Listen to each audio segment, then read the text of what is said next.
My name is Emma Damiani, and this is my story on how I found my future career. Chapter 1: Before the Storm. Growing up, I was an extremely active and positive kid. I played many sports, like soccer, basketball, and track.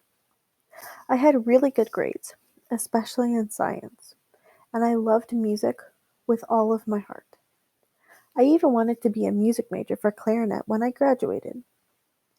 Through my whole middle and early high school career, I joined many music ensembles and auditioned for every school competition there was.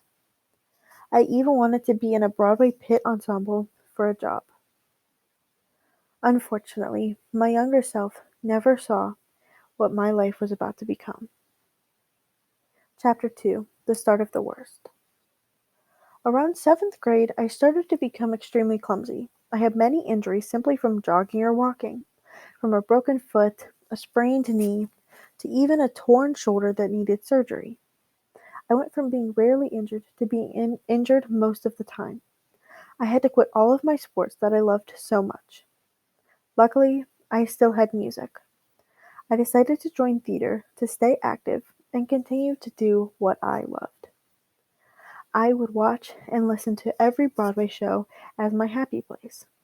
That is, until disaster struck. Chapter 3: The Worst of the Worst. While I was performing in a musical, I unfortunately had a medical emergency that landed me in the ER. I was terrified, but I could have never have imagined what came next. The doctors told me it was just dehydration, but I had many of these emergencies throughout the rest of my freshman year. Test after test after test, and they still had nothing. I was stuck. I stopped playing my instruments and lost all hope that I would ever get better.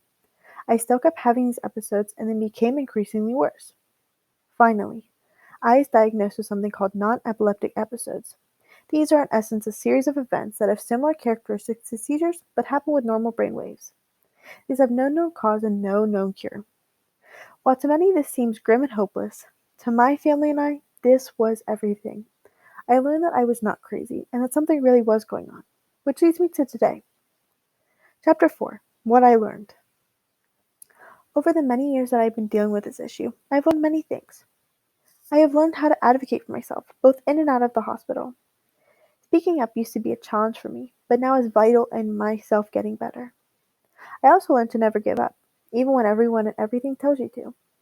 I still do theater, even though I go through many episodes that can be scary.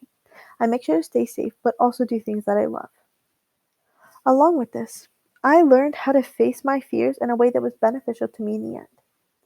I used to be absolutely afraid of MRIs and pills, but now I have them all the time in order to keep myself healthy. Finally, I learned what I wanted to do with my life. After losing music, I had to look for other outlets that I may want to do with my life. While in and out of the hospital, I found that I really liked the idea of doing something in the medical field, but I did not want to become a doctor or a nurse. I have always liked shows and documentaries about crime, medicine, and science, but for some reason I have never thought about any career in it until now. Because of the trials that I faced and the lessons I learned, I made my plan after high school to major in forensic science. I also decided to minor in music.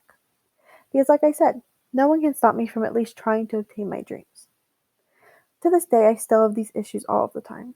There is still a lot to diagnose and a lot to learn about my condition.